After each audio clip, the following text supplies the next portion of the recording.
Welcome to SA News Pulse, where we bring you the stories that shape South Africa's political and social heartbeat.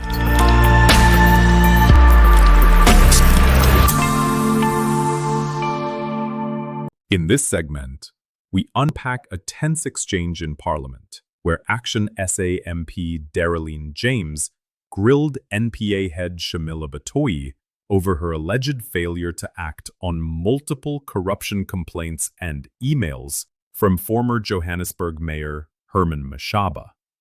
Let's watch as James presses Batohi for answers about accountability and the NPA's integrity. Former Johannesburg Mayor Herman Mashaba has repeatedly raised public concerns about Advocate Chauke, where he made clear that the Advocate Chauke was an obstacle to the prosecution of corrupt cases that were presented to him with clear evidence. Are you aware? I'm aware he has made public announcements about this, but there's no case that he has presented to me where, if I heard you correctly, where maybe you could repeat the last part of your question, please. Okay. Are you aware that former Mayor Herman Mashaba has repeatedly raised public concerns about Advocate Chauke, where he made clear that the advocate was an obstacle to the prosecution of corrupt cases that were presented to him with clear evidence? I can't comment on that because I'm not aware, but I would certainly urge Mr. Mashaba to send me the details of those cases very urgently. In fact, if he can send it to me tomorrow, I would be very pleased. Sure. Thank you. Here are copies of the many cases that Mr. Mashaba sent to you. You were CC'd in on these cases. A dossier was handed to Advocate Chauke of cases, I think amounting to over 35 billion of corruption cases uncovered in Johannesburg. You were CC'd in all of this. I can give you the date, the 16th of May 2029. You are now saying that you were not aware. I've just brought a few of them to this house to prove to you that you were CC'd in this case. You haven't responded to not any one of these cases. This was 4 years prior to your suspension. You received smoke signals already about Advocate Chauke, which you did nothing about. I need to have a look at that. Honorable James, you may come down a bit. Thank you, Chair, for the reminder.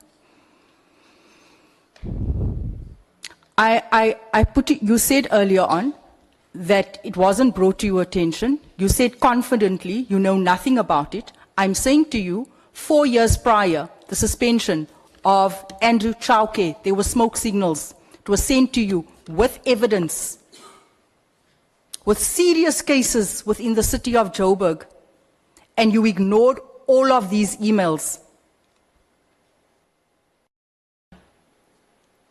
Now that you prompt my memory, Okay. he did send emails, and we certainly don't ignore emails. But you just said you weren't aware. I need to follow up and to see what happened to those matters. I can tell you nothing happened. If I could please have those cases, They're in because your inbox, ma'am. sometimes emails don't reach you, but in this case, I'm aware that he did send some communication, but I need to check to see what happened to that. Because you may rest assured, Honorable James, we don't want to cover up anything. And if anything, I would want to get to the bottom of allegations that any prosecutor, any DPP, is in fact not prosecuting where there's clear evidence of it. So I need to see what happened to that, because we definitely respond to emails from anyone, and particularly from heads of... Yes, I would like to think that you would take an email from a mayor seriously. We do. You've ignored, you cannot say you do when I've got evidence and proof. Several emails, an entire dossier was handed to Advocate Chauke. He did absolutely nothing with it. It was highlighted to you that this person is corrupt. It was highlighted to you that this person is covering up for serious construction companies within the city of Joburg. Zimbabweans, with fake documents. It was brought to your attention, as well as Advocate Chauke, that is currently on suspension for over 2 years, that was allowed to continue covering up in the department. In fact, this has been going on for over 6 years, if you take into consideration when these red flags were highlighted to you. And you've done absolutely nothing. And then earlier on you said that if there's any concerns with regards to cases, I must bring it to your attention. Will you take it seriously when you are saying to us now that sometimes we miss things in our inbox? We always take these very seriously. And I want to say to you, I want to apologize to Mr. Mashaba that if he has not received a satisfactory response. But I do want to check to see what my office has done with those matters. And I can then give a more substantive reply. I can tell you they've done nothing. But anyway, do you roughly know how many drug-related offences have been handled by Advocate Chauke during his tenure?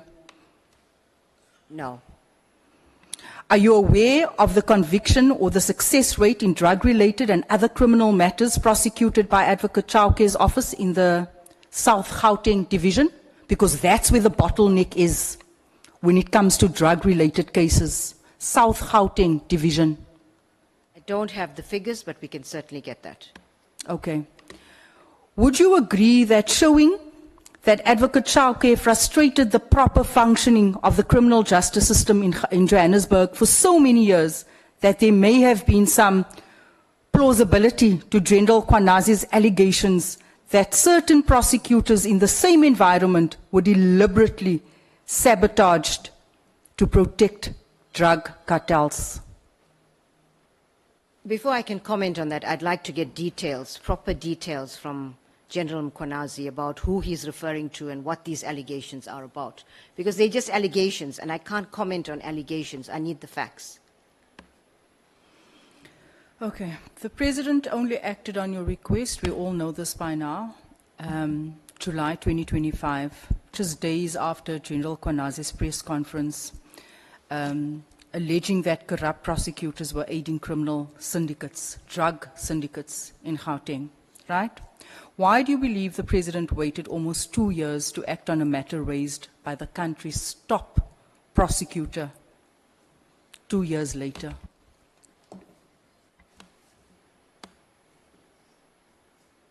I want to say to the Honourable James that it was something that was out of the hands of the NPA, and as I indicated earlier, we certainly followed up to try to get the matter dealt with speedily.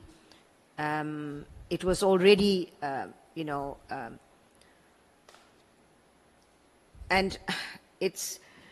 there was nothing further that we could do. I indicated earlier that I do know that the President, that there was a further legal opinion that was sought, which would have also delayed things somewhat.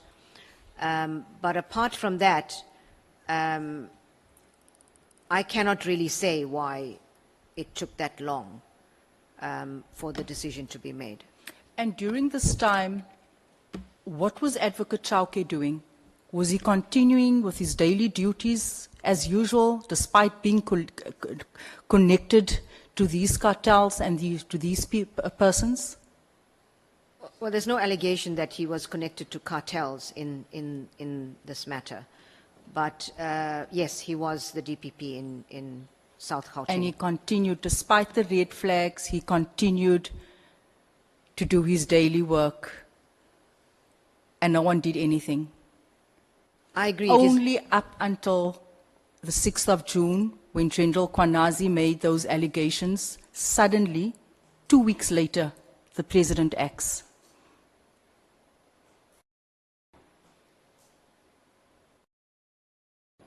These are complicated processes. Definitely. And there are processes within the President's office, clearly. You know, he needs to apply his mind to this, and one can understand why he might have wanted another legal opinion. And so I agree with you. It is totally unsatisfactory. It is unsatisfactory and potentially unfair for the individual and for the institution. And I've said this publicly, and that is, it was really important that this matter be dealt with speedily for both the individual and the institution. And I can't explain any further, but to say that I agree with you. It's not an acceptable situation to have someone under a cloud like this and still be conducting day-to-day work. But the reality is that is what, with these labor processes, we have to follow process. You've just seen MP Dereleen James hold NPA head Shamila Batohi to account over the unanswered emails, delays, and silence surrounding Advocate Chauke. Do you think the NPA failed South Africans by ignoring Mashaba's evidence? Or is there more to the story? Share your views in the comments below. And don't forget to like, share, and subscribe to SA News Pulse, your heartbeat of South African news.